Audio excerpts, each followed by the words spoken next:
time allocated and issued earlier this morning is hereby declined.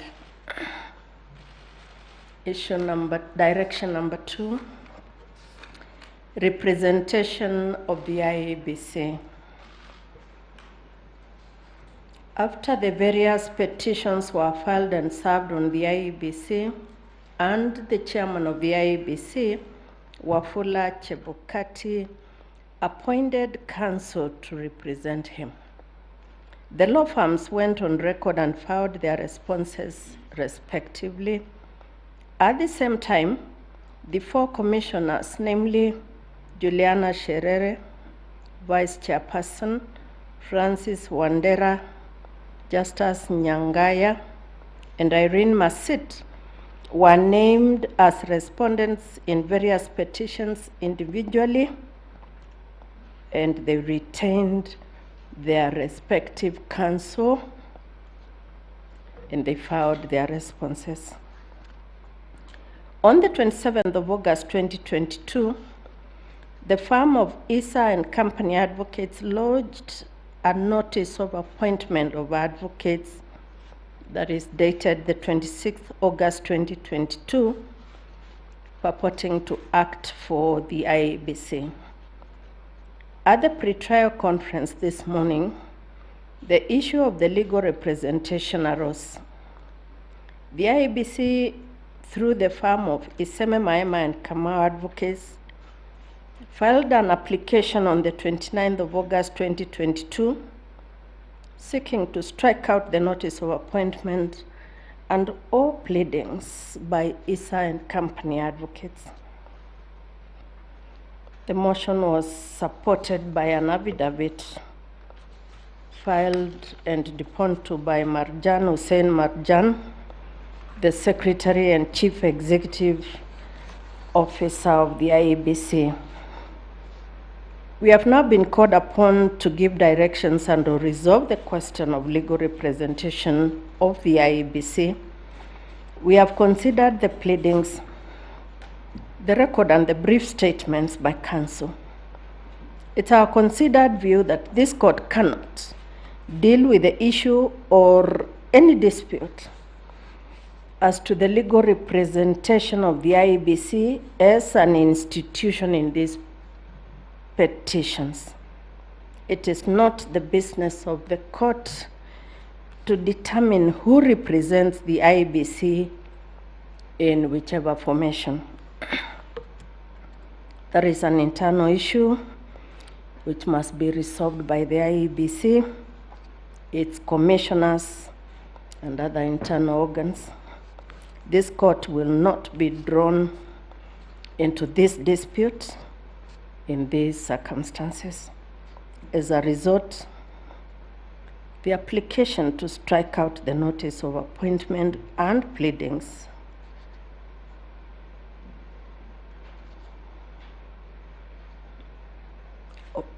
ignore what I've just read.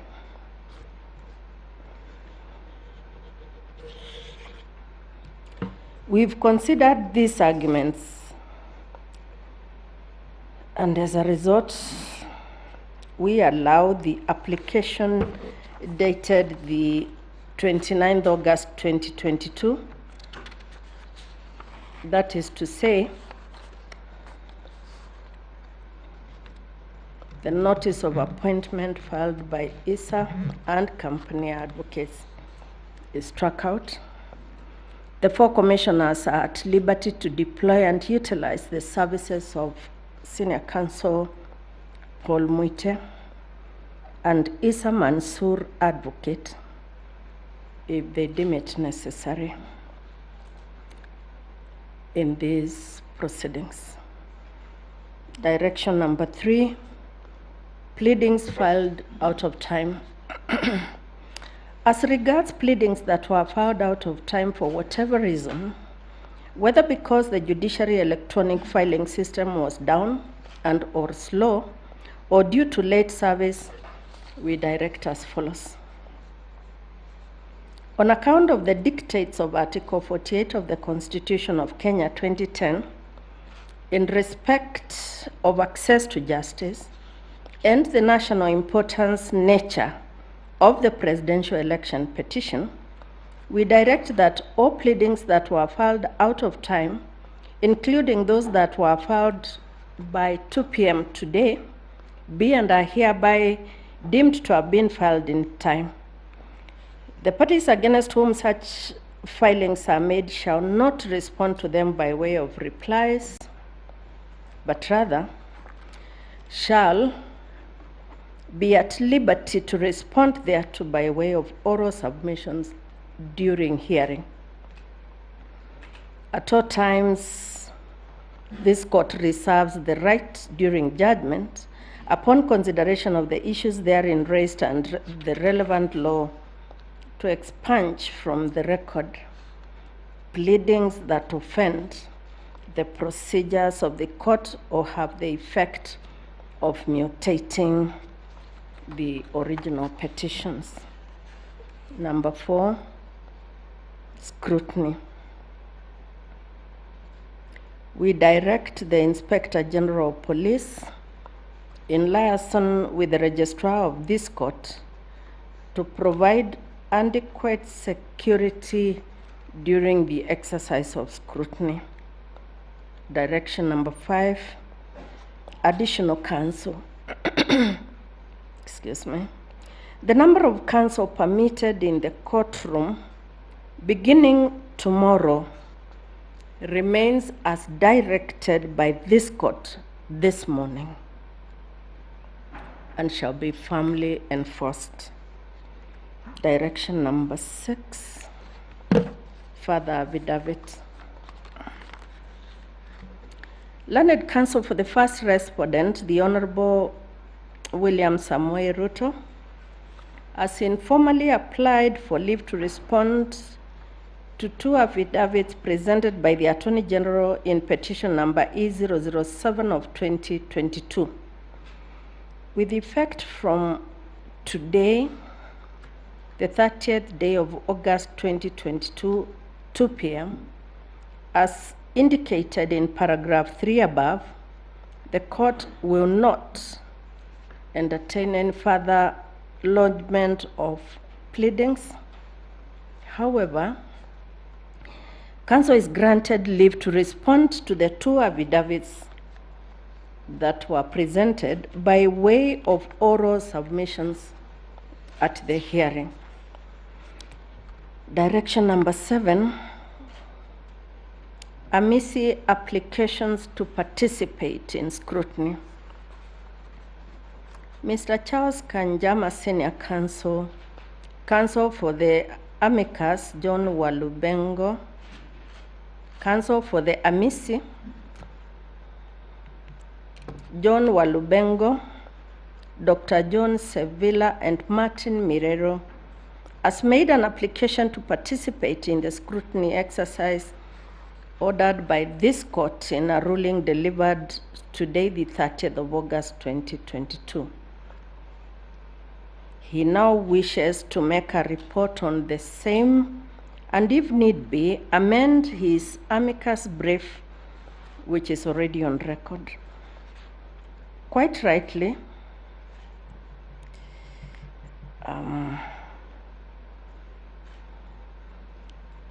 apologies, we will omit that bit.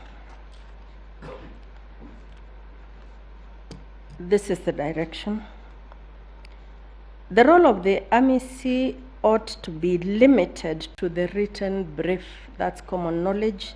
Indeed, when we admitted Mr. Kanjama's client in this matter, we specifically stated that the amici will not make oral submissions and shall rely solely on their written brief. In addition, we reiterate the guiding principles in the case of Francis Muruatetu and another versus the Republic and 5 others. Supreme Court petition numbers 15 and 16 of 2015 consolidated, 2016 EKLR, and an amicus curiae shall not participate in interlocutory applications unless called upon by the court to address specific issues. Consequently, we decline this particular request. Those are the further directions of the court, and they are signed by the 7 of us. Thank you, Judge President. Thank you, Vice President of the court. Those are the directions. We have a long journey ahead of us. We have to prepare for tomorrow. But for the sake of the advocate, Mr. Omondi, who rose on his feet to speak about his client, Professor Wanjakoya, just to remind him that we do not have a petition under Article 140 challenging the election of the president-elect.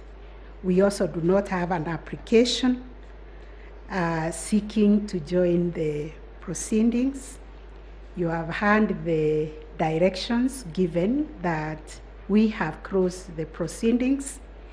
In any event, we have also made an elaborate ruling where a similar candidate, the Honorable Mwaure, was seeking to join the case as an interested party, and that application was declined because we do not allow interested parties under our rules. Therefore, the lawyer, the advocate, unfortunately, you can't make an oral application at this late stage. Pleadings have closed, and we have to deal with the parties that we joined this morning in the consolidated appeal. With that, Learned Counsel. Please, with your very, very kind permission, bring one issue to the attention of the court. We are working very hard to comply with your order for scrutiny. We know that in 2017, the court was not happy with the pace at which the commission worked. But two little issues remain for clarification so that we may expedite. Can my learned junior please do that? Scrutiny is an ongoing exercise from this afternoon up to Thursday, so that is okay, Counsel. Thank you very much, my lady, the President of the court, the members of the court.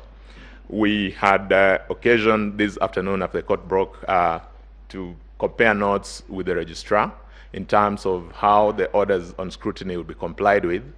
And a few issues arose, which we agreed that I will present before you for your further guidance. In relation to the second order that the court gave, that is the order in relation to access to the servers, we would wish to get a clarification from the court as to whether that order is to be taken to mean a read-only access. That is for the obvious reasons that might come with the order that goes beyond a read-only access. In relation to order number 5, the court did direct that we avail ballot boxes in relation to a number of polling stations. Now, reading through the polling stations that have been identified, some of them are actually polling centers as opposed to polling stations.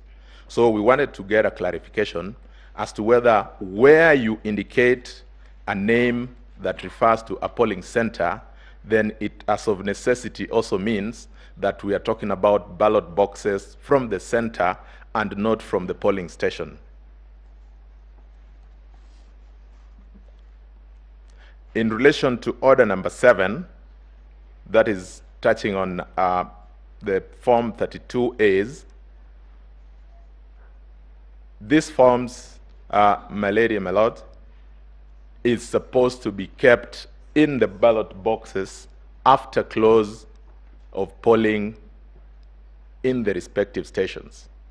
It then follows that if we are to avail them, then we may need a further order that we can open those boxes and avail the specific Form 32As. We wanted that clarification. Finally,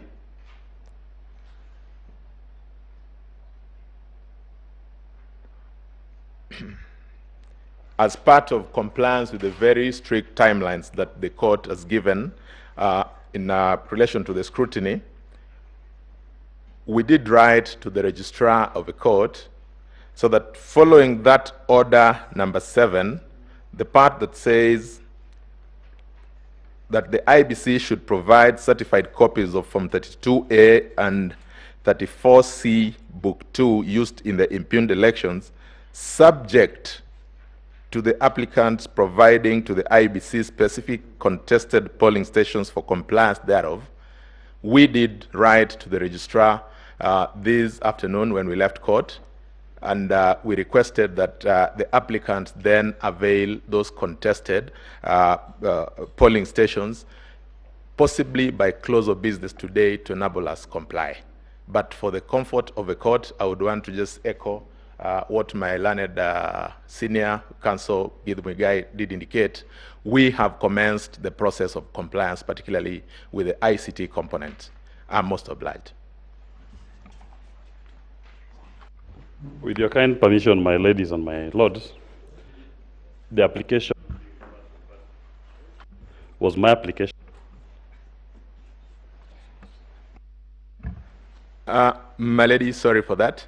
I've just been reminded by my learned senior counsel lead, Professor Githu Muigai, that again, in relation to the question of representation, we do not want to reopen it. But when you gave the order in relation to the specific commissioners, you mentioned Professor Gulier, you mentioned Commissioner Molu. Their counsel are not in court today. For clarity, we wanted to just mention that they will have their counsel, subject to your directions, appear in court tomorrow. One for each, as indicated in the order. I'm most obliged. My lady Chief Justice, the Supreme Court judges, my name is Professor Jakoya, a presidential candidate. Professor Jakoya, please, we have an issue on the floor. Would you wait until we address these issues? Then we can come back to you. Please. Thank you. Please. Thank you, Your Honor. Mr. Otieno.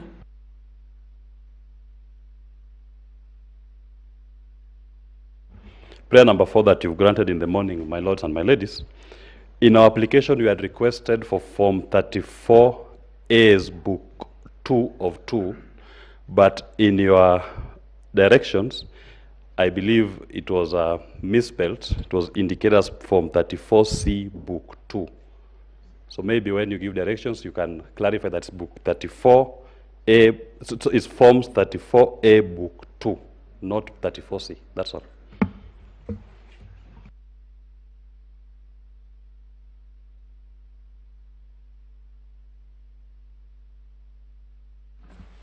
Your Ladyship, the Chief Justice, members of this court, we wish to draw your attention to prayer number 2, where you directed that IEBC be compelled to give applicants supervised access to any servers in the National Tallying Center. We request that agents of the first and the second respondent be allowed to be present when that exercise is undertaken. That is our humble request.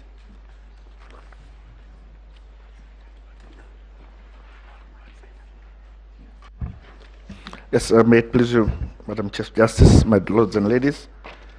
Just a clarification. My name is Paul Mwangi for the first and second petitioner, in petition number 5. First, in respect of the orders of the court in paragraph 7, in number 7, I think the order was supposed to read from 32A and from 34A. because what was contested were the documents that were to be inside the ballot paper, so 34C would be a mistake. In respect of the contested polling stations, we have received a letter this afternoon from the lawyers from IEBC, and we shall be responding by close of business, giving the list of the polling stations that we have contested. They are all borne in the petition, and we shall be laying them out in a letter. In respect of the clarification as to the opening of ballot boxes, I believe that would definitely be implied in the order of the court, that if the court were to ask that we gain access, that would imply a permission to open the ballot boxes. In respect of the polling stations that are turning out to be polling centers, I think that has been a common mistake as to when it's a polling station, a polling center.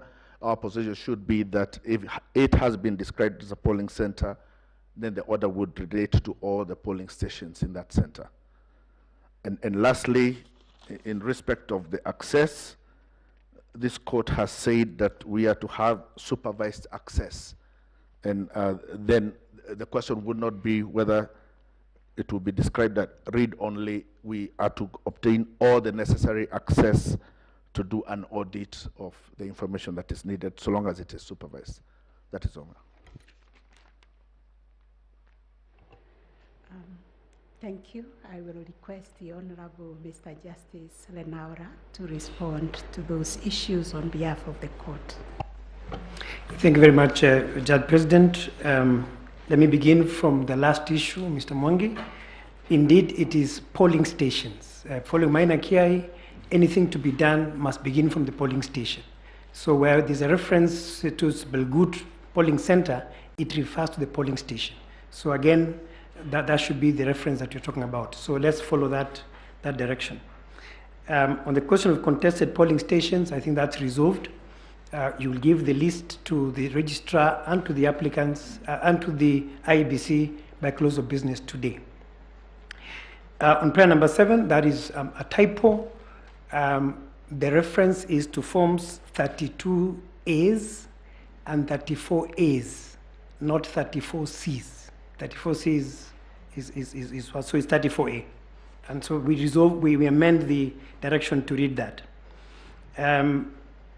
On the server, Mr. Kilukumi, I think I don't have the orders here, but the last order allowed 2 agents from every interested party to appear at the centers, whether it is at Forodha House or at IBC, and that resolves Mr. Katwa Kigen's question on venue. I think from the orders, you can only have 2 venues, one at IEBC and one at Forodha House, where the Section 12 documents are at. So I think can resolve that also. Mr. Kilukumi, you can send your agents to work with the registrar and the ICT staff of the judiciary. On the question of supervised or read-only access, the ruling was specific. It is not read-only access. It is supervised access. So when you send your IT people to the servers, the IBC will understand it is supervised access, which is quite different from read-only access, which was the 2017 situation. So please allow them supervised access, which has a different meaning in IT language. What was the other issue? 34, yes, Mr. Mwangi, it is correct. Again, the error was on the book 2, should be the book 2 of 34As, and that has a specific order as to what you do with it. Compliance is by today for the polling station that you're supposed to give.